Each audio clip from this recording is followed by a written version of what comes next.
Hi friends, welcome to my channel. मेरे channel में आपका फिर से स्वागत है।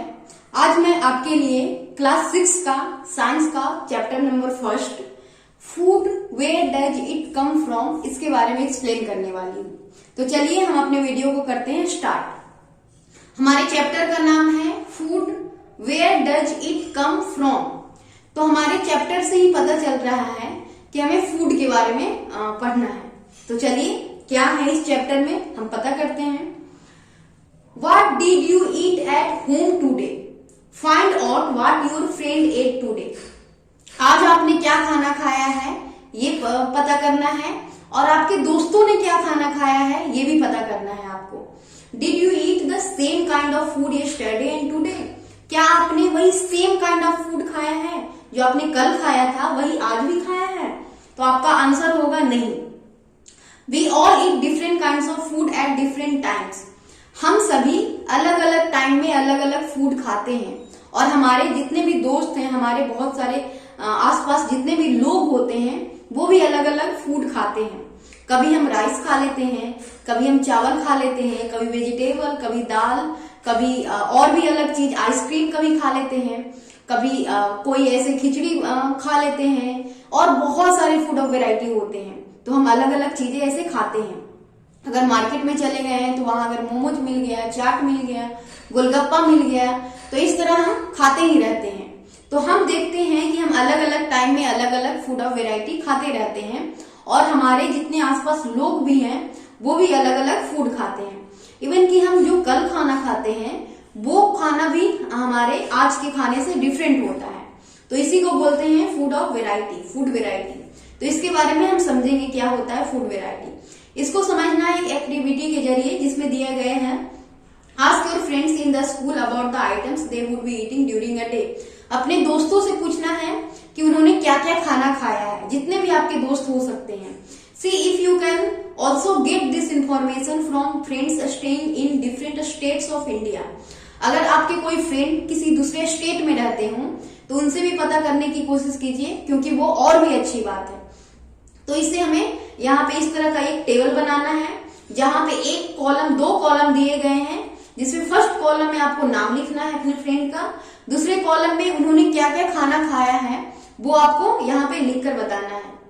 तो इस तरह आप देखोगे कि अगर आपको क्या बोलते हैं, list all the item in your notebook as given in table 1.1 for as many friends as possible.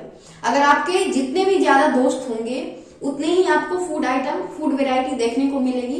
तो अगर ज्यादा फ्रेंड होंगे तो वो और भी लिस्ट अच्छा बनेगा। तो इस तरह यहाँ पे आपको देखने को मिलेगा। आप देखिए आगे क्या दिया गया है। There seems to be so much variety in the food that we eat. जब हम ये टेबल बना लेंगे तो हमें क्या देखने को मिलेगा देखकर कि हमें बहुत सारे फूड ऑफ वेराइटी जो हम खाते हैं उसमें बहुत सारी वेराइटी देखने को मिल जाती है, बहुत अलग अलग वेराइटी देखने को मिल जाती है। What are these food items made of. अब हमें ये पता करना है कि ये जो फूड आइटम्स हैं ये किन चीजों से मिलकर बना है, आखिर ये किन चीजों से मिलकर बना है। तो कुछ ऐसे फूड आइटम होते हैं जिनके बारे में तो हमें पता होता है, जैसे इसके बारे में सोच लो, think about rice cooked at home. जो हमारे यहाँ राइस बनता है उसको हम पता करेंगे कि कैसे बनता है। उसके लिए हम लेते हैं वी टेक सबसे पहले रॉ राइस और उसको बॉयल करते हैं वाटर में। सबसे पहले रॉ राइस की जरूरत होती है, उसको फिर बॉयल करते हैं, तो इस तरह हमें चावल बनकर मिल जाता है।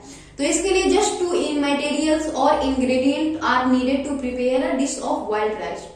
तो इसको बनाने के लिए हमें जो जिन चीजों की जरूरत पड़ी उसी को हम बोलते हैं मटेरियल या फिर इंग्रेडिएंट बोलते हैं। तो हमें इसके लिए, राइस के लिए ज्यादा कुछ की जरूरत नहीं पड़ी, जस्ट 2 मटेरियल की जरूरत पड़ी, वो होती है राइस और वाटर। उसके बाद है ऑन द अदर हैंड, दूसरी तरफ some food item are made with many ingredient. कुछ फूड आइटम ऐसे होते हैं जो बहुत सारे इंग्रेडिएंट से मिलकर बने होते हैं, जैसे कि हम prepare vegetable curry, vegetable curry को ही देख लेते हैं।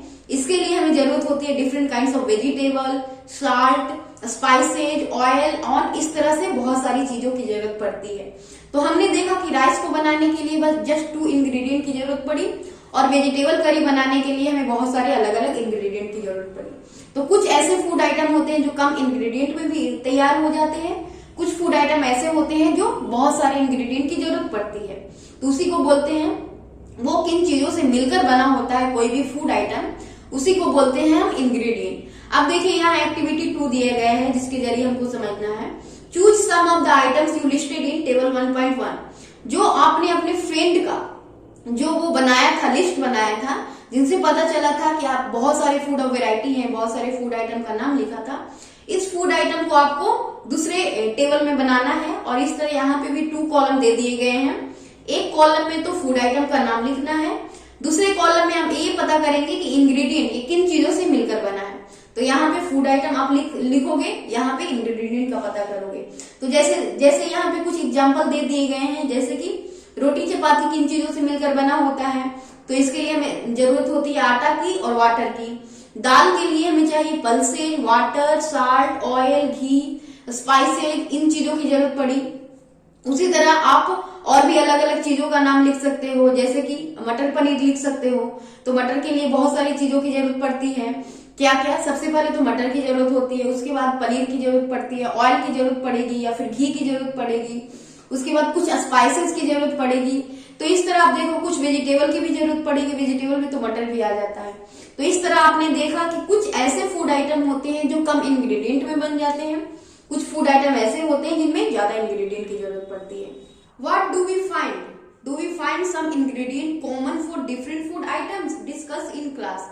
अब देखिए यहाँ पे क्या बताया जा रहा है कि जो हमने बनाया फूड आइटम किन किन इंग्रेडिएंट से मिलकर बना है, उसमें ये देखना है, ये पता करना है कि कुछ ऐसे कॉमन इंग्रेडिएंट हैं जो हर फूड आइटम में देखने को मिल जाते हैं, हर फूड वेराइटी में देखने को मिल जाते हैं। तो यस, ये तो मिलता है और आपको इसके बारे में डिस्कस करके पता करना है।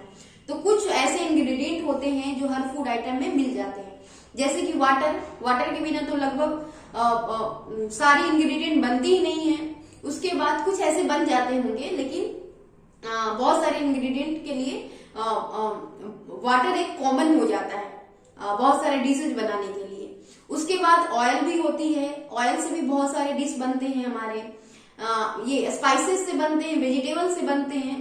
तो इस तरह हम देखने को मिलता है कि कुछ कॉमन इंग्रेडिएंट भी होते हैं जो हर फूड आइटम में देखने को मिल जाते हैं, फूड वेराइटी में देखने को मिल जाते हैं। अब देखिए यहाँ पे पता करना है, यहाँ पे एक क्वेश्चन पूछा गया है, so where do these ingredient come from. अब आपको ये पता करना है कि ये जो इंग्रेडिएंट है जिनसे हम प्रिपेयर करते हैं अपना डिश, ये आता कहाँ से है। हमें ये भी तो पता होना चाहिए कि आखिर इसका सोर्स क्या है। तो उसके बारे में पढ़ेंगे, फूड मटेरियल्स एंड सोर्सेज। जो फूड मटेरियल से हम फूड बनाते हैं उसके सोर्सेज क्या है। It may be easy for us to guess the sources of some of the ingredient like that we listed in table 1.2। Fruits and vegetable for instance, where do they come from? Plants, of course. तो हाँ, कुछ ऐसे होते हैं ingredient जिनके source के बारे में पता करना बहुत ही आसान हो जाता है, उसको हम गेस कर सकते हैं। जैसे कि फ्रूट और वेजिटेबल हमें कहाँ से मिलता है, तो ये हम तुरंत ही बता देंगे कि ये प्लांट से मिलता है, क्योंकि हम इसके प्लांट को देखे भी होते हैं और ये नहीं भी देखे होते हैं तो हमें तो पता जरूर होता है कि हमें प्लांट से ही मिलता है। उसके बाद है what are the sources of rice और व्हीट। जो राइस और व्हीट का सोर्स है वो क्या है, तो वो हम देखते हैं अपने फील्ड में, कभी कभी देख लेते हैं। You may have seen paddy और wheat fields with row and row of plants which give us this grains. आपने वो देखा होगा। तो इससे हमें पता चल जाता है कि ये जो राइस होते हैं और ये व्हीट होते हैं वो हमें प्लांट से ही मिलते हैं, उसका प्लांट हमने देखा होता है। और उसके बाद कुछ ऐसे मटेरियल हैं जो हमें एनिमल से भी मिल जाते हैं, जैसे कि there are food item like milk, eggs, meat, chicken, fish, prawns, beef, pork, और कुछ ऐसे होते हैं जो हमें एनिमल से भी मिल जाते हैं। तो इस तरह हमने देखा कि कुछ फूड मटेरियल हमें प्लांट से मिल रहे हैं, कुछ फूड मटेरियल हमें एनिमल से मिल रहे हैं, और इसी को बोलते हैं हम सोर्स, कि ये इसके मेन सोर्स क्या है। उसके बाद हमें एक्टिविटी 3 करना है। इसमें फाइंड आउट करना है कि कौन कौन सा फूड आइटम यहाँ पे जैसे दे दिया गया है, कौन कौन सा, एक तरफ 3 कॉलम इस तरह का आपको बनाना है और एक तरफ तो फूड आइटम का नाम लिखना है। उसके बाद ये किन किन इंग्रेडिएंट से मिलकर बना होता है ये उसके बारे में पता करना है, और फिर उसको पता करना है कि ये जो इंग्रेडिएंट है इसके सोर्स क्या है, ये इनके मेन सोर्स क्या है वो पता करना है। तो इस तरह आप बना सकते हो, जैसे वही दिया गया है, let us take the food items listed earlier and try to find out where they come from. इस तरह आपको पता करना है कि ये कहाँ से आते हैं। तो जैसे यहाँ पे कुछ एग्जाम्पल दे दिए गए हैं, इडली बनाने के लिए सबसे पहले हमें राइस की जरूरत होती है, उड़द दाल की जरूरत होती है, साल्ट की जरूरत होती है और वाटर की जरूरत होती है। राइस हमें प्लांट से मिल जाता है, उड़द दाल भी हमें प्लांट से मिलता है, साल्ट हमें मिलता है सी से और वाटर हमें मिलता है रेन से। चिकन करी बनाने के लिए हमें चिकन की जरूरत पड़ती है, स्पाइसेस की जरूरत पड़ती है, ऑयल एंड घी की जरूरत पड़ती है और वाटर की जरूरत होती है। उसके बाद चिकन हमें मिलता कहाँ से है, तो वो हमें मिल जाता है एनिमल से। स्पाइसेस हमें प्लांट से मिल जाता है, ऑयल और घी हमें प्लांट्स या एनिमल से मिलता है और वाटर हमें रेन से मिलता है। खीर बनाने के लिए हमें मिल्क की जरूरत होती है, राइस की जरूरत होती है और शुगर की जरूरत होती है। उसके बाद मिल्क हमें मिल जाता है एनिमल से, राइस हमें मिल जाता है प्लांट से और शुगर हमें मिल जाता है भी प्लांट से। शुगर भी हमें प्लांट से ही मिलता है। तो इस तरह हमने देखा कि कौन कौन सा इंग्रेडिएंट के सोर्स क्या है। तो ज्यादातर दो ही सोर्स होते हैं किसी भी इंग्रेडिएंट के। क्या होते हैं, या तो प्लांट होंगे या फिर एनिमल होंगे। राइस या तो प्लांट हो रहे हैं या फिर एनिमल। कुछ एक्सेप्शन है, जैसे साल्ट एक हो गया एक्सेप्शन में, जो हमें सी से मिलता है और वाटर हमें रेन से मिलता है। तो इस तरह हमने देखा। उसके बाद है what do we conclude from activity 3। हमने जो एक्टिविटी ये जो टेबल बनाया था, इससे हमने क्या देखा। तो इससे हमने देखा कि कुछ ऐसे इंग्रेडिएंट हैं जो हमें प्लांट से मिलते हैं, कुछ हमें एनिमल से मिल जाते हैं। तो प्लांट से क्या क्या मिलते हैं, plants are the source of food ingredient like grains, cereals, vegetable and fruits. जो ग्रेन्स हैं, सीरियल्स हैं और वेजिटेबल या फ्रूट है या फिर पल्सेज हैं, वो तो हमें प्लांट से मिल जाते हैं। और कुछ इंग्रेडिएंट हमें एनिमल प्रोवाइड करवा देती है, जैसे animal provide us with milk, meat products और एग्स। ये सारा चीज हमें एनिमल प्रोवाइड करवा देती है, मिल्क, एग्स, चिकन वगैरह। उसके बाद cows, goat and buffalo are some common animals which give us milk. ये काउज से हमें मिल्क मिल जाता है, गोट से मिल जाता है, बफेलो से मिल जाता है। तो इस तरह हमने देखा कि कुछ ऐसे एनिमल हैं जो हमें मिल्क प्रोवाइड करवा देते हैं और मिल्क से हम फिर और भी अदर प्रोडक्ट बना लेते हैं, जैसे milk and milk product like butter, cream, cheese और curd are used all over the world. ये पूरे ऑल ओवर वर्ल्ड में यूज किए जाते हैं। अब देखिए यहाँ पे एक क्वेश्चन पूछा गया है, can you name some other animal which give us milk. क्या आप ऐसे एनिमल का नाम बता सकते हो जो हमें मिल्क देते हैं। तो यहाँ पे तो काऊ, गोट्स और बफेलो दिया गया है और इसमें एक कैमल भी होता है जो हमें मिल्क देता है। तो आपको ये भी याद रखना है कि कैमल भी एक ऐसा एनिमल है जो हमें मिल्क प्रोवाइड करवाता है। अब देखिए यहाँ पे क्या है, plant parts and animal product as food. यहाँ पे क्या दिया गया है, plants are one source of our food. Yes, plant भी एक सोर्स होते हैं हमारे फूड के लिए। Which part of plant. अब हम यहाँ पे क्वेश्चन आता है कि प्लांट तो हम यूज करते हैं एज ए इंग्रेडिएंट, लेकिन कौन सा पार्ट यूज करते हैं ये भी तो हमें पता होना चाहिए। ऐसा नहीं है कि किसी भी प्लांट का हर पार्ट को हम यूज कर लेते हैं। कुछ ऐसे पार्ट होते हैं जो एडिबल होते हैं, उसी को हम यूज करते हैं।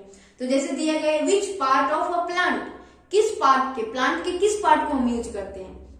तो we eat many leafy vegetable, बहुत सारे लीफी वेजिटेबल हम यूज करते हैं। इसका मतलब ये है कि हम उसके लीफ को यूज कर रहे हैं, मतलब कि उस प्लांट के हम लीफ को यूज कर रहे हैं। जैसे कि हो गया स्पिनच, उसके बाद हो गया कैबेज, उसके बाद हो गया मिंट, कोरिएंडर। बहुत सारे ऐसे होते हैं जो हमें, रेड स्पिनच होते हैं जिसके हम लीफ को यूज करते हैं।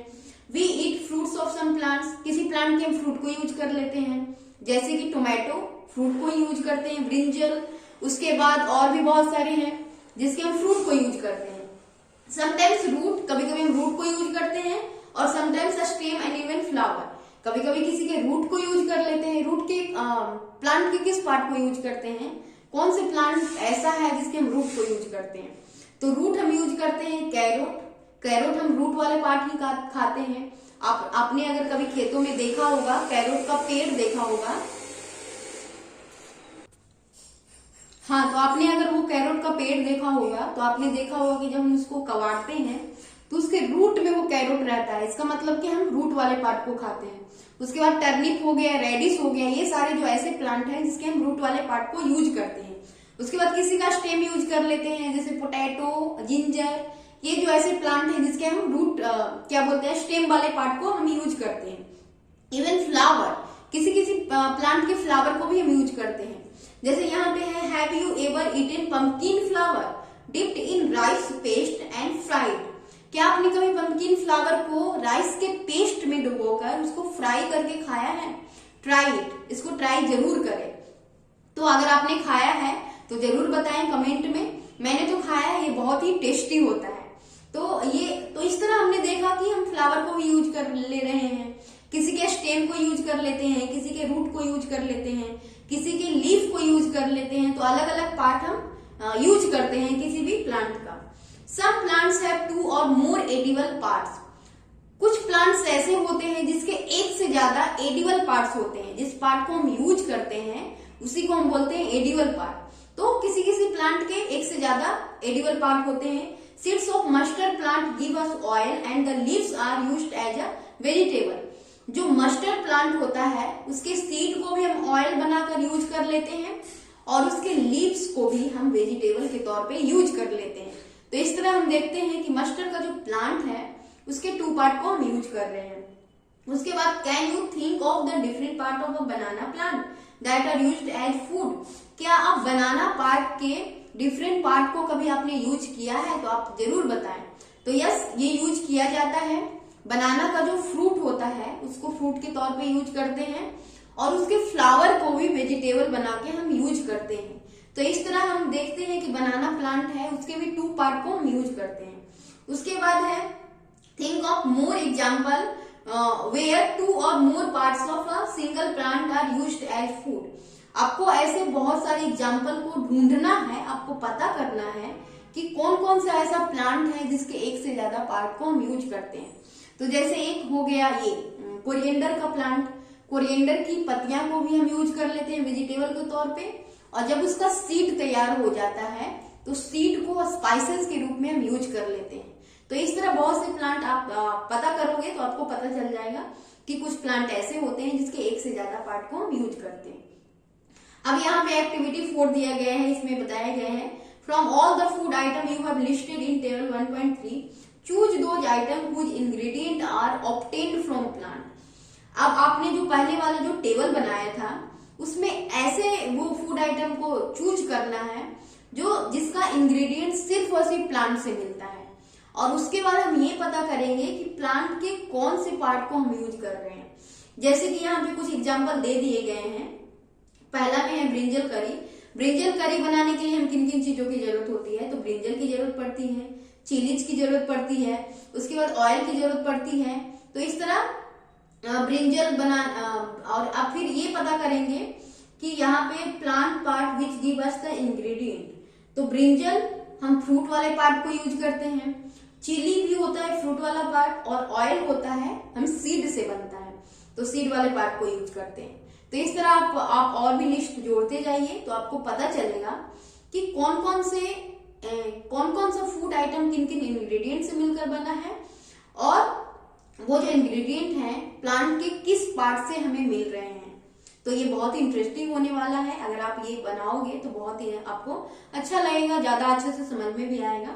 तो आप ये ऐसा जरूर करें। यहाँ पे आप ये भी लिख सकते हो पालक मटर वेजिटेबल। तो इसके लिए हमें पालक की जरूरत होगी, मटर की जरूरत पड़ेगी, टोमेटो भी यूज कर लेते हैं हम, ऑयल भी यूज कर लेते हैं, स्पाइसेस यूज कर लेते हैं। और फिर ये कौन कौन से पार्ट से मिलते हैं, प्लांट के कौन कौन से पार्ट से मिलते हैं, ये आपको भी जरूर लिखना है। जैसे स्पिनच हमें लीफ से मिल जाएगा, उसके बाद है टोमेटो हमें फ्रूट से मिल जाएगा, मटर भी हमें फ्रूट से मिलता है, नहीं मटर तो हमें सीड से मिलता है, सीड वाले पार्ट को हम यूज करते हैं।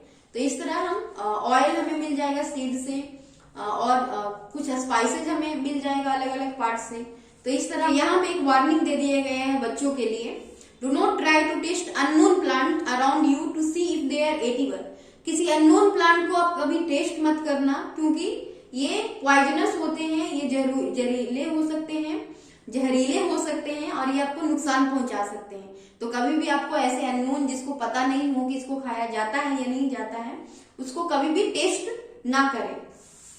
हमारा अगला है एक्टिविटी 5 जो बताया गया है take some dry seeds of moong और chana, put a small quantity of seeds in a container filled with water and leave this aside for a day. इसमें आपको मूंग या चना का कुछ सीड्स लेना है, ड्राई सीड्स जो होते हैं, उसको एक कंटेनर में डाल के उसमें पानी भरा हुआ होगा, उसको एक दिन के लिए ऐसे ही छोड़ देना है। नेक्स्ट डे क्या करना है, drain the water completely and leave the seeds in the vessel. उसके पानी को निकाल के उसको क्या कर देना है, wrap them with a piece of wet cloth and set aside, उसको एक भीगा हुआ कपड़ा में बांध कर उसको रख देना है। और उसके बाद अगले दिन आपको देखने को मिलेगा the following day do you observe any changes in the seed, आप देखोगे कि कुछ चेंजेस उसमें नजर आ रहे हैं सीड में। क्या कैसा होता है change, a small white structure may have grown out of the seeds, आप देखोगे कि कुछ व्हाइट व्हाइट स्ट्रक्चर जैसे यहाँ पे दिखाया गया है, आपको यहाँ पे भी दिखाया गया है, कुछ इस तरह का स्ट्रक्चर आपको देखने को मिलेगा।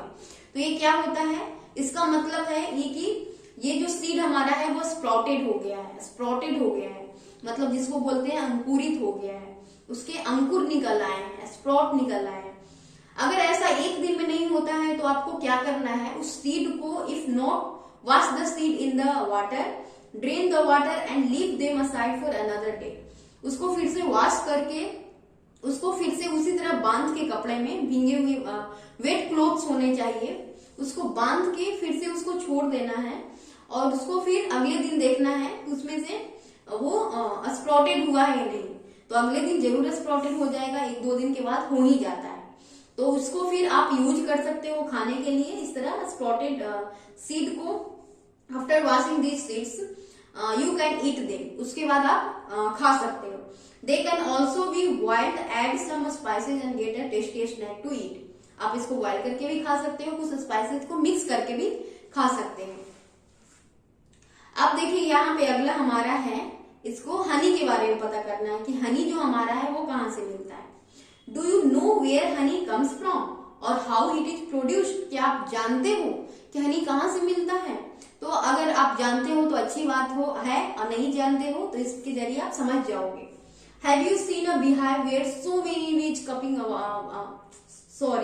buzzing about, आपने अगर कहीं पे बिहाइव देखा होगा, जिसको बोलते हैं मधुमक्खी का छत्ता, उनका जो अपना घर होता है, तो उनमें आपने देखा होगा कि बहुत सारी मधुमक्खियां जो होती है, बहुत सारी बीज जो होती है वो यहाँ पे वज करती हुई नजर आती है, वजिंग करती हुई नजर आती है। तो वो क्या करती है, वीज collect nectar sweet juices from flowers, जो वीज होती है वो फ्लावर में से जो नेक्टर होता है, जो स्वीट जूसेस होता है उसको हम नेक्टर बोलते हैं, उसको पहले तो कलेक्ट करती है और उसको फिर कन्वर्ट करती है हनी में।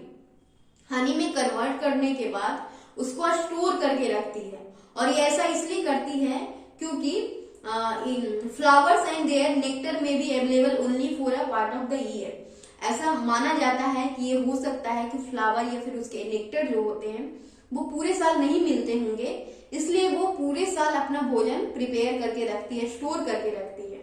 और अगर फिर हम कहीं पे भी through the year when we find such a beehive we collect the food store by the bees as honey, जहां कहीं भी हम ऐसे बीहाइव देख लेते हैं उसके हनी को कलेक्ट करके हम रख लेते हैं यूज करने के लिए, तो इस तरह हमें हनी मिलता है।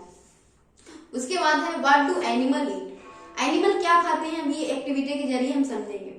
डू यू हैव कैटल और a pet that you take care of, अगर आपके पास कोई कैटल होगा या फिर कोई पेट एनिमल होगा जैसे कि डॉग, कैट, बफेलो और गोट, तो आपको पता होगा कि वो क्या खाना खाते हैं। You will then surely be aware of the food the animal ईट।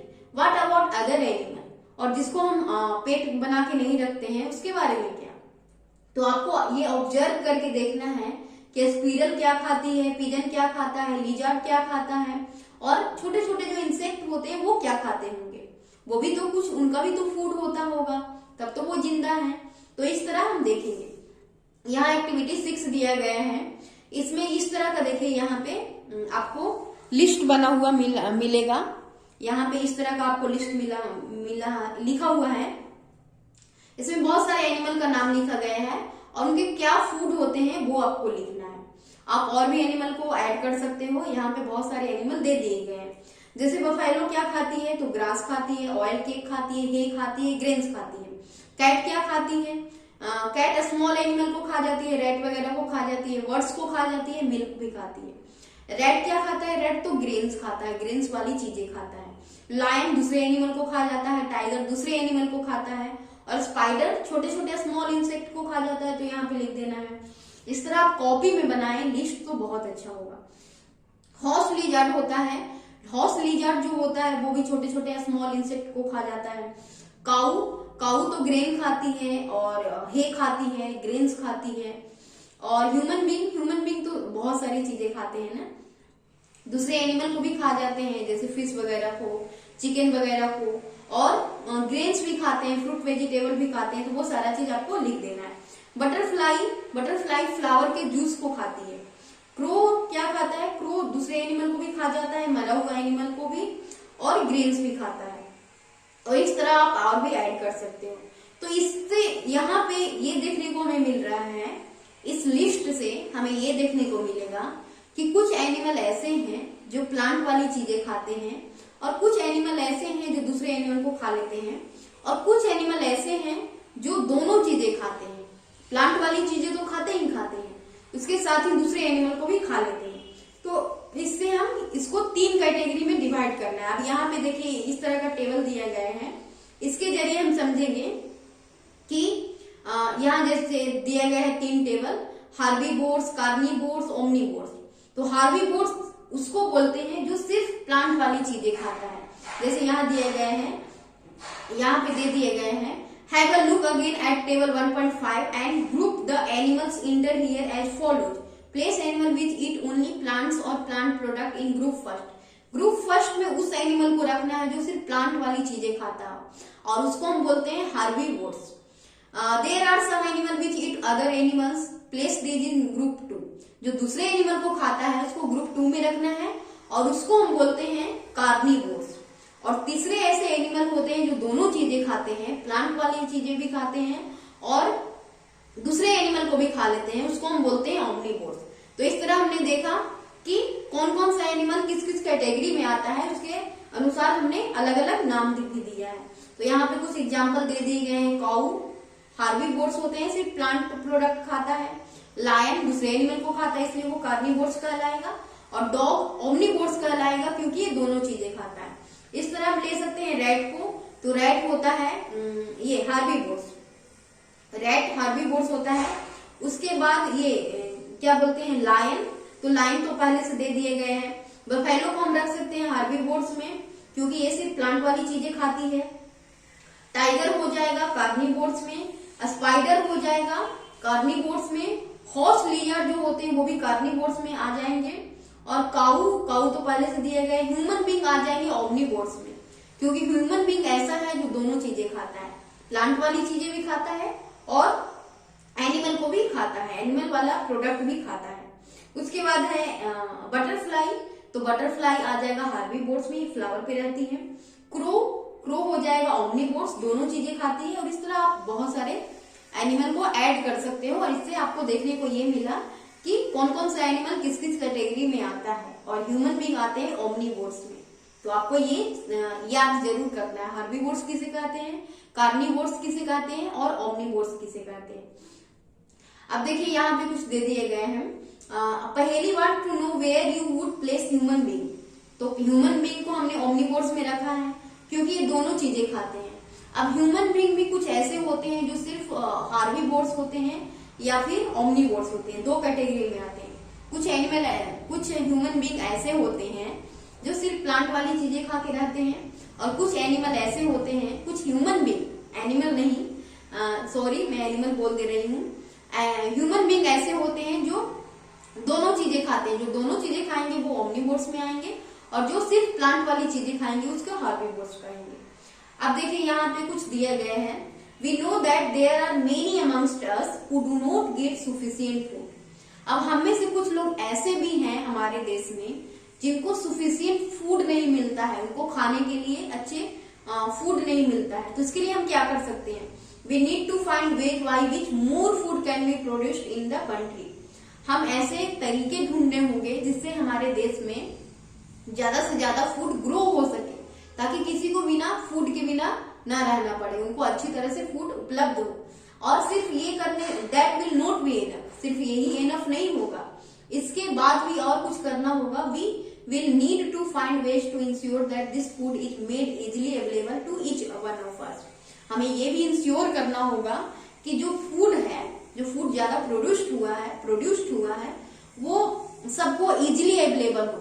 और इजिली अवेलेबल कैसे होगा, जब वो सबको अफोर्डेबल प्राइस में मिलेगा कि गरीब से गरीब इंसान भी उसको अफोर्ड कर सके, तभी उसको हम सबको इजिली अवेलेबल करवा सकते हैं। अगर कोई चीज महंगी होती है तो हम हर कोई उसको खरीद नहीं पाता है, तो ये कम से कम खाने वाली चीजें तो इजिली अवेलेबल होनी ही चाहिए।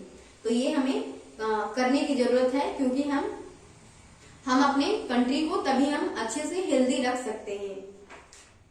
तो चलिए इसी के साथ हमारा चैप्टर खत्म होता है, हमारा ये पूरा चैप्टर कंप्लीट हो गया है।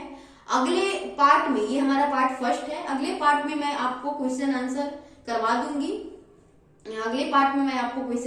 दूंगी, अच्छे से।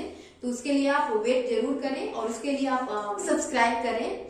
Thank you for watching my video. अगर आपको ये वीडियो मेरी थोड़ी सी भी अच्छी लगी हो, मेरी मेहनत थोड़ी सी भी आपको पसंद आई हो, तो आप इस वीडियो को लाइक, सब्सक्राइब एंड शेयर जरूर करें और इसी तरह के वीडियो के लिए हमारे चैनल को सब्सक्राइब जरूर कर लें। मैं इसी तरह के वीडियो आपको हमेशा अपलोड करती रहूंगी। Thank you for watching my video.